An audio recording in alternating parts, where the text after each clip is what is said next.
Hi. So this is... Are you okay? Yes. I just have a little bit of the giggles. Hey everybody, this is Ethan and Antoine, Chef Antoine, in the flesh. Except he has long hair now. It's better than the other one. Anyway. Last week we did how viable Cynthia's team would be today. And now we're doing... Well, it's kind of two things. It's kind of two things in one. So first thing is we kind of had to debate a little bit on what Gold's team, or Ethan, which is his name actually, which is cool. Like Trainer, like, you know how there's like Trainer Red? We did kind of like a Trainer Ethan. Theory craft of like Trainer Gold or Trainer Ethan. Of what his team might be, if we're using the same kind of themes as Red's team.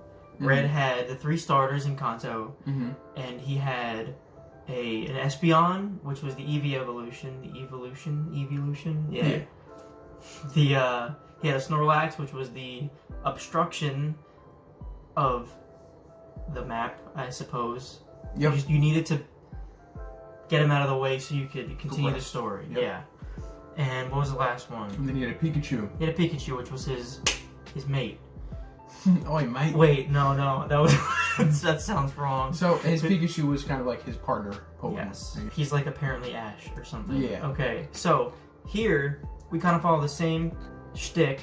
For example, we have 3 starters for Alligator, Typhlosion, and Meganium.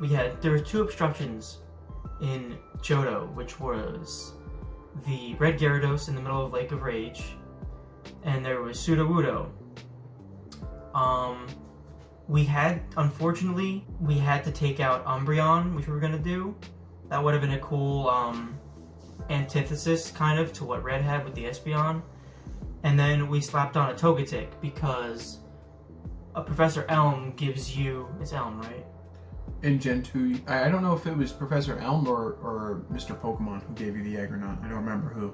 Either way, the player receives a Togepi egg, which evolves into Togetic. And eggs were introduced in Gen 2, so I thought that was kind of necessary.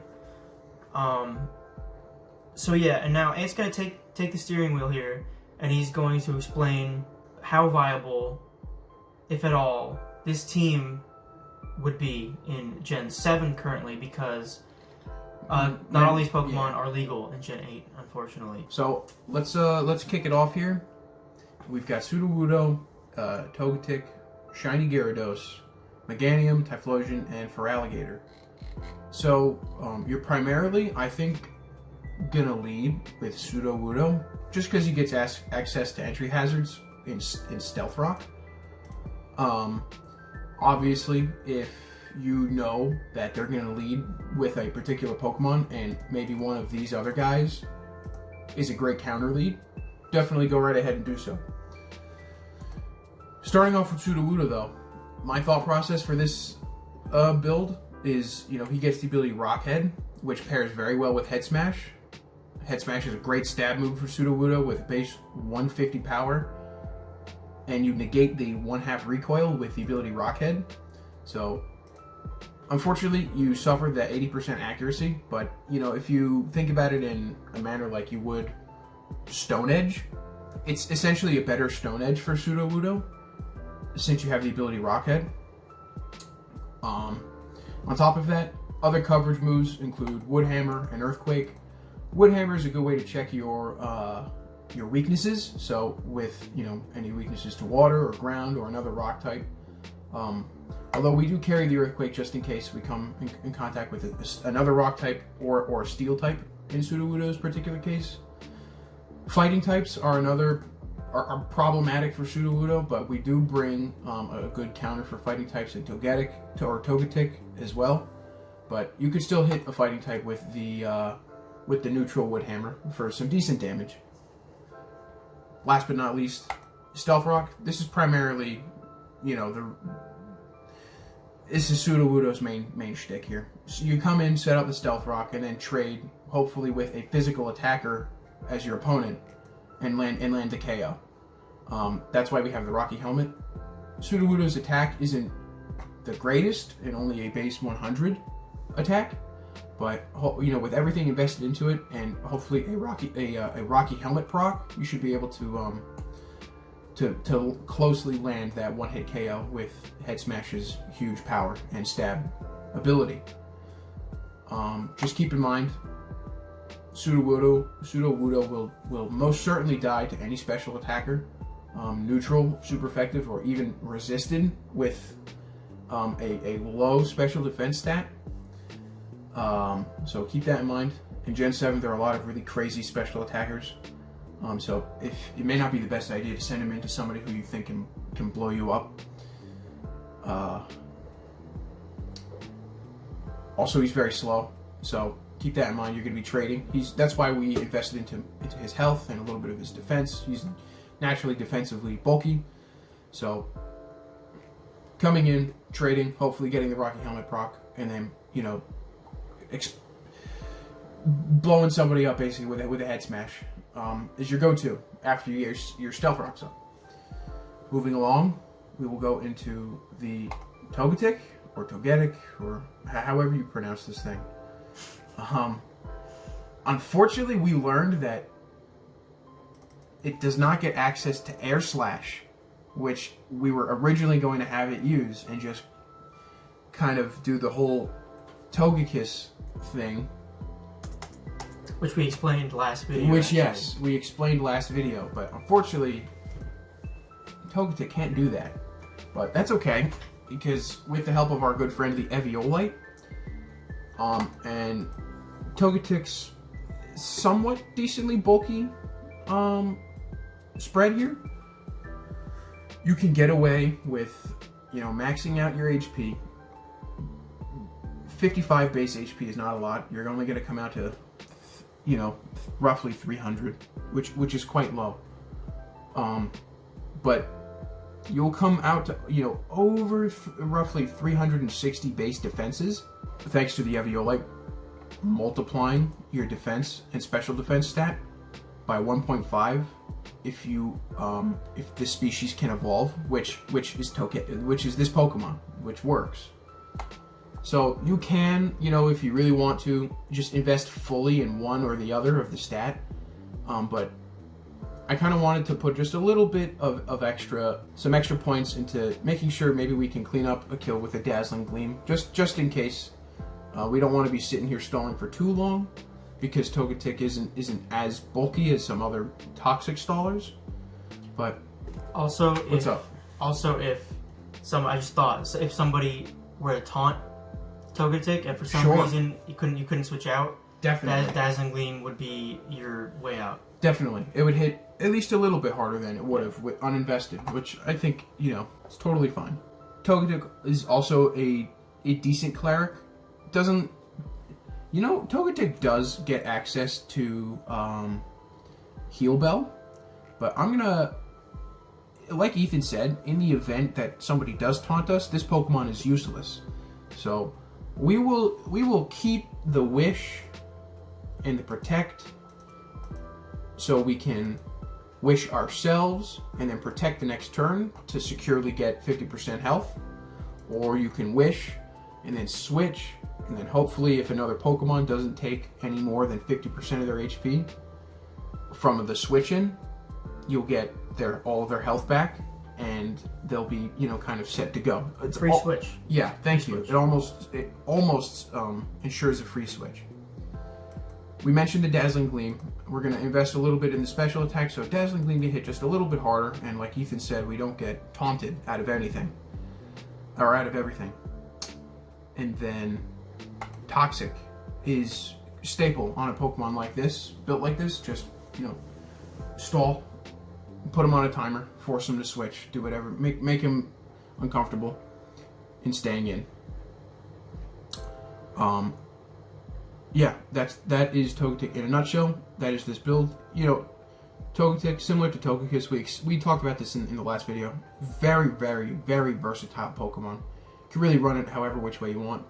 Not as versatile as Togekiss, but still has a lot of the other utility options. So you can check out the last video that we made on any other options that you'd like to try out with Togetic and see what works best for you. This next set, now for Gyarados, bear with me here. This is a bit of a meme strat, but I think it works really, really well. So, behold, this is the, Disabler Gyarados, Taunt, Waterfall, Protect, and Thunder Wave with the Intimidate ability. And as you can see, a pretty tanky, rounded defensive build. I opted into this build instead of the very common Dragon Dance build for Gyarados because we have Feraligatr here, which fills a very similar niche to Gyarados. So, I wanted to save the Dragon Dance for Feraligatr because I think Feraligatr is a bit more of a fun setup Pokemon. I think he can set up a bit better than Gyarados can, thanks to his ability. But we'll get into that later. So, Gyarados really wants to come in, lower someone's attack, and then cripple their speed stat with the Thunder Wave, and then kind of go from there. He can protect to, maybe stall out a Toxic turn from Togetic, or get a leftovers proc for free. He can taunt the opponent to further hinder them and keep them from setting up, and really forcing them to switch, thus taking some more of Sudowoodo's Stealth Rock entry hazards. And then the Waterfall, similar to how we have, Dazzling Gleam on Togetic. Waterfall is just a nice stab move that you can use to chip away at the opponent. Coupled with Gyarados' naturally high attack stat, it will hit decent. It won't tickle, but it won't really hurt either. But it's enough to speed up the, a Toxic timer. Furthermore, on the on the stats here, Gyarados has a pretty cool health pool. Just we're gonna go all up in that health, nearing 400 base HP, which is very, very good. And then I just rounding out the defenses a little bit. Like I said before, you could choose to fully invest in one or the other. It's really up to you. It's preference. I think it's a bit safer to put some defenses in both, so you can take a hit from really either one or the other, physical or special. Gyarados could benefit more from specially defensive because of his water typing. It resists a lot of special moves, I should say generally special leaning types. It will resist. But like I said, it's up to you. I like running kind of like a mixed tank on Pokemon. I think it's fun. Yeah, and then just a quick recap. Game plan: Gyarados, you just come in, intimidate someone, cripple them with Thunder Wave, and then like a flowchart, taunt them if you know they're going to set up, protect if you need to scout them or stall them, or just waterfall them if you think you can get a good hit of chip in. And that's really Gyarados. He's a great, if you don't know who to switch into, pretty safe bet is to switch into Gyarados, just as long as you're not threatened by a Thunderbolt from somebody, or or Stealth Rock could really chip Gyarados out because he's weak to Rock. So keep that in mind. Moving on is Meganium. This is where it gets fun. This is where it gets a little fun here. We didn't notice this until we actually picked Meganium, and Ant had a great idea because we were looking at Typhlosion. Yep. We'll get to that in a bit. But Meganium has Sunny Day and Solar Beam, and we put the Heat Rock on here. And why don't you explain this? This is cool. Sure. So, Meganium is kind of a lackluster Pokemon in my opinion. It gets aromatherapy, which is cool. So, similar to Togetic, I guess you can make for some sort of strange cleric build, but it doesn't get Wish. It can't heal other Pokemon, so that was my first idea, kind of out the window. And then I noticed its ability, Leaf Guard. If Sunny Day is active, this Pokemon cannot be statused, and rest will fail for it, which is cool. So what that kind of prompted my thought process to go towards was, let me stick a Heat Rock on there, which extends Sunny Day to 8 turns instead of 5. Put on Sunny Day, and then you'll get a really big synthesis. Heals the user by a weather-dependent amount. So I don't know specifically how much you'll be healed for. I think it's 66%, of your max HP. So 2/3 of your health bar will be filled when you use Synthesis in the sunlight, which is really, really good. On top of that, you stick a Leech Seed on there to give Meganium a little bit of sustain that it loses from the Heat Rock, because otherwise I would have stuck a Leftovers on there. Right. So Leech Seed kind of helps with that. Also further, chips away at Pokemon we're trying to stall with Toxic and Stealth Rocks from Sudowoodo and, Gyarados and all that good stuff. And then the Solar Beam, which, if the sunlight isn't up, is going to be difficult to use.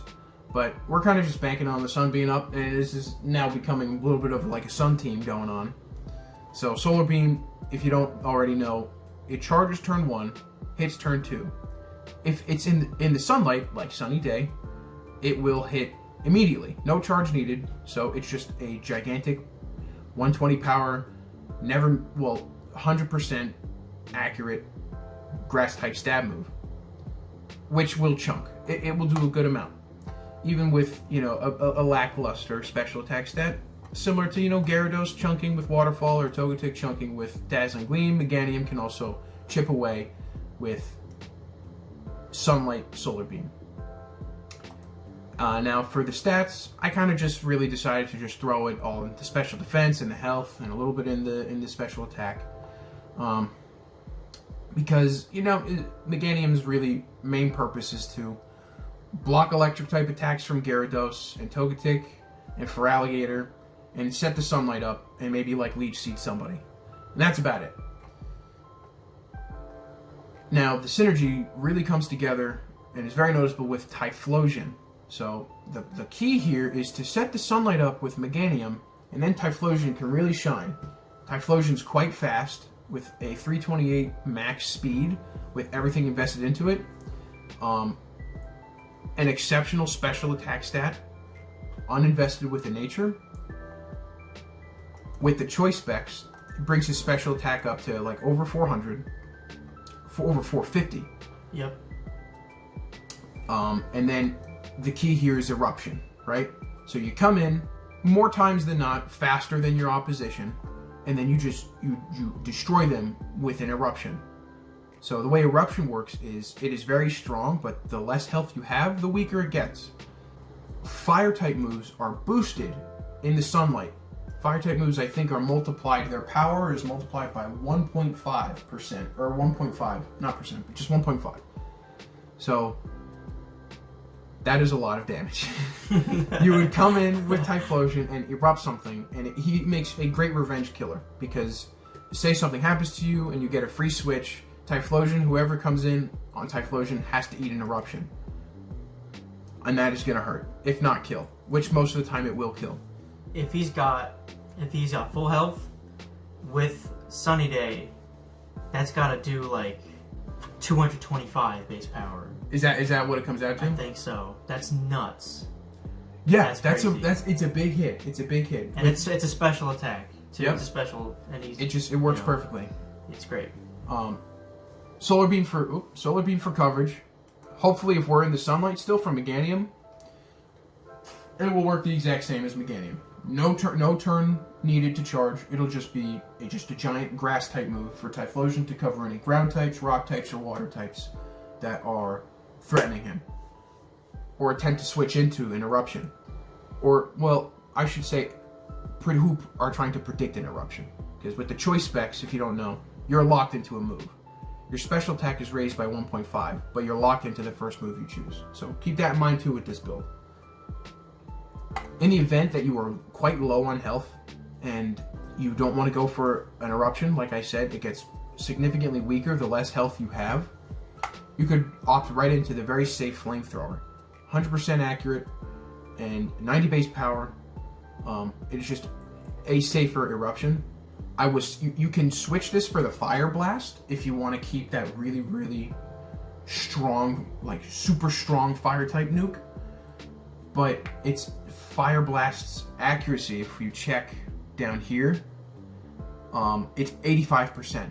So that 15% chance you're gonna miss in Pokemon is actually quite high. That's quite a lot. That's a big chance. That's quite the risk.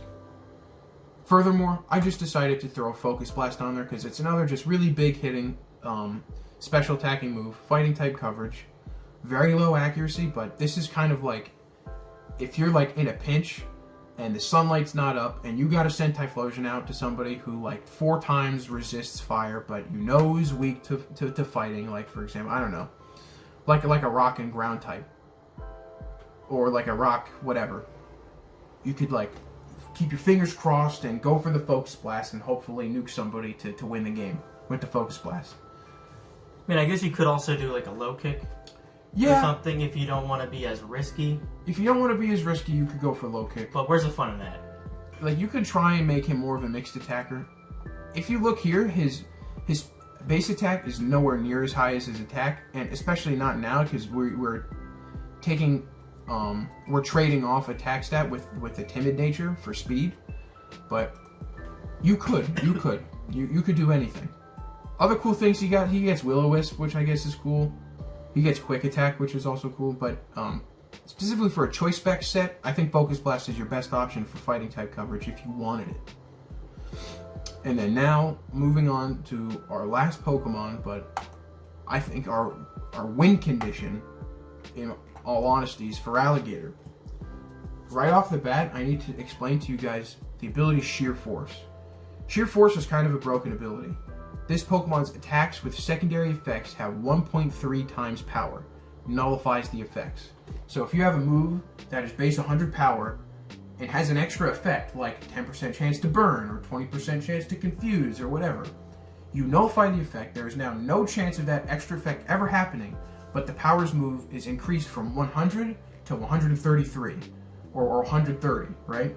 That does not only proc on moves though, it also procs on items like the Life Orb. So, Holder's attacks do 1.3 times damage and loses 1/10 of its max HP after the attack. So, Holder's attack is 1.3 times damage. That is a primary effect in the game's code. Loses 1/10 of its max HP after the attack. That is a secondary effect. Thanks to Sheer Force, for some reason, it procs on the item. So you actually don't lose 1/10 of your HP. It is just a free boost to your damage. So now you're getting a boost to damage from your Sheer Force, which is 1.3, and a boost from your Life Orb, which is 1.3. So that is better than like a Choice Band or a Choice Scarf. Your moves are... Well, okay. Actually, I take that back. Because Choice Band or Choice Scarf, that increases your stats by 1.5. Right. This increases your moves damage by 1.6. But it's essentially the same idea. Same idea. But then you get the Dragon Dance going. Yes. So now Sheer Force is also cool because it keeps the enemy from scouting out your item that well. Because you can hit him, right? And they'll be like, oh my god, that did so much damage. He's probably like choiced into something that is increasing his damage output. But that's not the case because the Life Orb, people pick up on the Life Orb because they see after you attack them, a little bit of health goes down and you're like, oh, he's got a Life Orb, that's why. Let me knock him off real quick or something. Thanks to Sheer Force, your Life Orb is hidden. It keeps the opponent guessing, which can, excuse me, another advantage for you. Like Ethan said, we're running the Dragon Dance, so now we're increasing our stats by 1.5 in our attack and 1.5 in our speed, thanks to Dragon Dance. On top of the Sheer Force, Life Orb hitting moves, this man is going to sweep. Stab Waterfall is a physical water type move with great accuracy. We're not really going to worry about this secondary effect here because Sheer Force negates it entirely. So its power is increased to now 1.6 by 1.6, so 80 times 1.6, but no secondary effect, thanks to the combination of these two here. Same with Ice Fang. 10% chance to freeze and 10% chance to flinch are not going to happen. However, its moves, the power is increased. Ice Fang is great. It's a way to check for Alligator's weaknesses. In grass specifically, you can counter a grass type. You can also keep the Pocket Ice Fang in case you run into many Dragon types, or like Dragon Ground or Dragon Flying, which are 4 times weak to Ice Fang. Even without a Dragon Dance, this will like one-hit KO any Dragon type you come in contact with that is weak to it. And now lastly, the Earthquake. This is just to keep the electric types in check. Earthquake still has an additional effect. Hits adjacent Pokemon, doubles damage on Dig. This is nullified, negated. This doesn't even matter in single battles because unless someone uses Dig, which no one will ever use Dig. No one will ever use Dig, ever. Yeah. But this hits adjacent Pokemon. That doesn't even matter in a single battle. That's for double battles only, which is an entirely different topic. But Earthquake's power is increased from basically 100 to 160 because of the boost here. And it's just a way to counter electric types. It's just also a great attacking move. A lot of things are weak to ground. It's fabulous. Just jumping back to our statue real quick, we're investing everything we can into his speed. Base 78 speed is not great, but at 280 here, multiplied by 1.5. So that's a you will be outspeeding almost the entirety of the metagame, unless a very fast Pokemon is Scarfed, which you should keep an eye out for. Well, doing the math, 1.5. That's I don't know, like 420. Is that speed? Like 420 speed? I think so. So that's interesting. A Pokemon with. Well, you gotta get the Dragon Dance first of all. You gotta get the setup. Without it, you're kind of screwed. That is very true. So you should be, if you get your Dragon Dance up, you should be safe from anybody outspeeding you. Just keep an eye out for any priority or a really fast Pokemon like a damn Ninjask or something. Like anything over like 300 speed is still generally very, very good. If you are going to be outsped by somebody, and you know, as long as they don't hit you super effective, and you have your Dragon Dance procced already, you can take a hit and hit him right back. Feraligator's not going to go down without a fight. Base 100 defense, and 83 special defense with a decent health pool. 311 uninvested is better than like Togetic with 314 max invested. Oh my god. So it's decent. You can take a hit. And if you have to take a hit to set up Dragon Dance, that's more than worth it because 9 times out of 10, after you get the Dragon Dance, you will be faster than whoever hit you. So you can come in, take a hit, Dragon Dance, hit him back, and then sweep. That's how it's going to go. I did want to add that with Feraligator, if you have the only problem with this, in my opinion, is the Sunny Day Thank setup. you for reminding me. Yeah. Because if you have if Sunny Day's up and Gyarados, you can't do as much damage with your Waterfall. Feraligator won't be able to do as much damage with his Waterfall. Yep. So just keep that in mind. Just don't forget that. Yeah. That'll be a problem for you. That is the one inconsistency with this strat. Like it tries to be a Sun team, but we have 2 Water type Pokemon that rely on their stab to hit very hard. That's why I said Feraligator should be your late game sweeper. He should be your win condition. He should be your last resort. Because by then, Meganium will be dead and gone. Typhlosion will be kind of down for the count as well. You won't have to worry about a Sunny D. Sunny D. Sunny D. You won't have to worry about a Sunny Day weakening your Water type moves because conversely to how it strengthens Fire type moves by 1.5, it will weaken Water type moves by 1.5 as well. So just as long as the sun's not up, you are good. Feraligator is good. So of course, if you need to, don't let that scare you away from sending him in. Just because your Water type move is weakened by 1.5 doesn't mean it still won't hurt. And if you have Dragon Dance up, yeah, Waterfall will do normal damage. Like the combination of Feraligator's or Gyarados' stab, and specifically in Feraligator's case, his Life Orb and his Sheer Force proccing on all of his moves, the debuff that Water type moves get from the Sunny D won't really matter because all of this makes up for it. So it will still hit really hard. You really only have to just kind of worry about Gyarados, in my opinion. Because Gyarados will kind of have very abysmal damage in the sunlight. Well, we're not primarily building him for damage. He's tanky. He's built to take a hit, not dish out the damage. So just keep that in mind. If you're like, oh, let me just send out Gyarados, he'll chip him away that last little bit of health. If it's in the sunlight, it's going to do way less than you think. So keep that in mind too. But one last thing that I forgot to mention about this strat there's a lot of synergy between Sudowoodo and Togetic and Gyarados, constantly forcing you to want to switch out and take damage from Stealth Rock and tick away every turn from Toxic.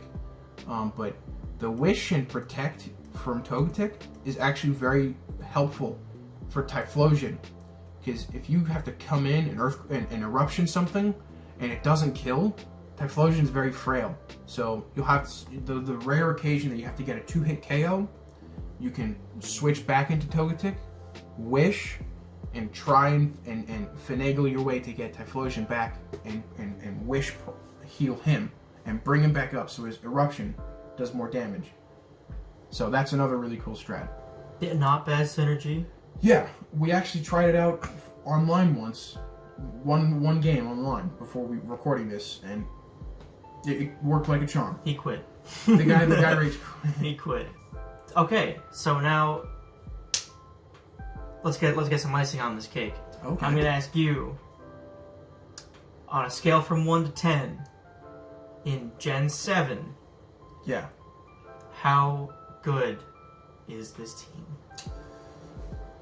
Do you remember what I gave Cynthia's team last time? I believe you gave it a 5. I gave it a 5. I think so. I will give this a 6 or a 7. This team is definitely better than Cynthia's team. There are some problems here though with this team.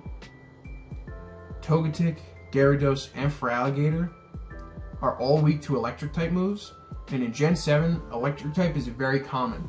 You got this guy called Tapu Koko. He's an electric type and he's really fast and he hits with a really hard Thunderbolt. And then on top of that you have, Rotom Wash. It's true. Hits with a really hard Volt, or not with a really hard, but will Volt Switch you or Thunderbolt you. And then Thunderbolt is also a good coverage move. A lot of Pokemon carry Thunderbolt and you won't expect it.